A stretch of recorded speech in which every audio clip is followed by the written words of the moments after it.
Halo semuanya, selamat datang kembali di Prisaiman. Masih bersama dengan saya Victor. Kita kembali lagi di dalam segmen Jawab Alkitab. Di mana di dalam segmen ini, kita membahas mengenai pertanyaan-pertanyaan yang membingungkan seputar dengan apa yang tertulis dalam Alkitab. Dan di episode kali ini, kita membahas mengenai kenapa ya Tuhan memilih Petrus, Yohanes, dan juga Yakobus sebagai murid terdekatnya di antara murid-murid yang lain. Nah, tapi sebelum kita bahas lebih lanjut, jangan lupa untuk tekan tombol subscribe dan juga nyalakan loncengnya ya, supaya kamu semua nggak ketinggalan video-video selanjutnya. So, langsung kita bahas. Seperti yang kita semua tahu, Yesus pada saat pelayanan di bumi memiliki 12 murid.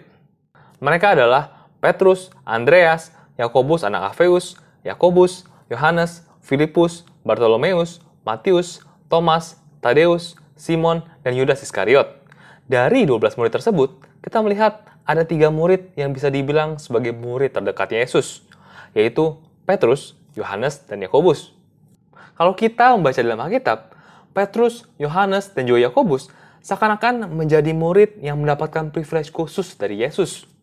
Ketiga murid ini menjadi saksi mata transfigurasi Yesus, seperti kita baca di Markus 9 ayat 2-3. 6 hari kemudian, Yesus membawa Petrus, Yakobus, dan Yohanes, dan bersama-sama dengan mereka, ia naik ke sebuah gunung yang tinggi. Di situ mereka sendirian saja. Lalu Yesus berubah rupa di depan mata mereka, dan pakaiannya sangat putih berkilat-kilat. Tidak ada seorang pun di dunia ini yang dapat menggelantang pakaian seperti itu. Mereka juga adalah saksi mata saat Yesus menghidupkan kembali anak perempuan Yairus. Kita bisa baca di Lukas 8 ayat 51. Setibanya di rumah Yairus, Yesus tidak memperbolehkan seorang pun ikut masuk dengan dia, kecuali Petrus, Yohanes, dan Yakobus, dan ayah anak itu serta ibunya. Mereka pun adalah murid-murid yang menemani Yesus saat ia berdoa di Taman Getsemani. Kita bisa baca di Matius 26 ayat 36-37. Maka sampailah Yesus bersama-sama murid-muridnya ke suatu tempat yang bernama Getsemani.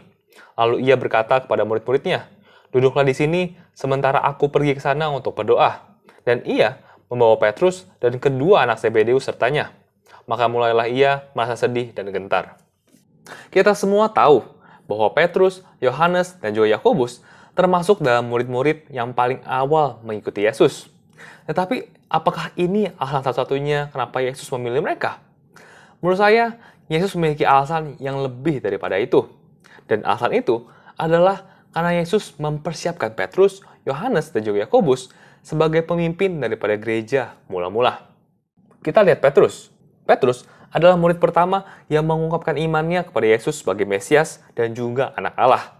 Sebagaimana kita baca dalam Matius 16 ayat 16. Maka jawab Simon Petrus, "Engkau adalah Mesias, anak Allah yang hidup." Walaupun pada perjalanannya Petrus gagal dan menyangkal Yesus, tapi kita lihat Yesus kembali membangkitkan Petrus dan menjadikannya sebagai pemimpin gereja mula-mula. Dan kita bisa melihat pada hari Pentakosta, Petrus dengan penuh Roh Kudus memberitakan Injil di depan banyak orang dan 3.000 orang menaruh iman kepada Yesus pada hari itu. Itu tadi Petrus. Lalu bagaimana dengan Yohanes dan juga Yakobus? Yohanes dan juga Yakobus disebutkan dalam Alkitab sebagai Sons of Thunder atau anak-anak guntur karena keberanian dan juga kelantangan mereka. Yohanes dan Yakobus juga adalah pemimpin gereja mula-mula. Dua-duanya rela untuk menderita dan mati martir demi Yesus. Bahkan kita melihat bahwa Yakobus adalah murid pertama yang mati dibunuh atau martir demi Yesus. Dan kebalikannya, Yohanes adalah murid terakhir Yesus yang meninggal setelah diasingkan dan bahkan menuliskan kitab terakhir di dalam Alkitab. Walaupun ketiga murid Yesus ini memiliki privilege khusus, bukan berarti bahwa murid yang lain tidak signifikan ya. Semua murid Yesus ataupun juga para rasul memiliki misi yang sama, yaitu adalah menyebarkan berita baik atau Injil dan memuridkan seluruh bangsa menjadi murid Yesus. Semuanya, kecuali Yohanes, kehilangan nyawanya demi menyebarkan Injil. Oleh karena itu, kita tidak boleh mengecilkan peranan daripada rasul yang lainnya juga. Saya percaya bahwa perhatian khusus yang Yesus berikan kepada Petrus, Yohanes, dan juga Yakobus adalah bagian daripada rencana Yesus agar Injil bisa tersebar ke seluruh dunia dan memiliki dampak yang panjang.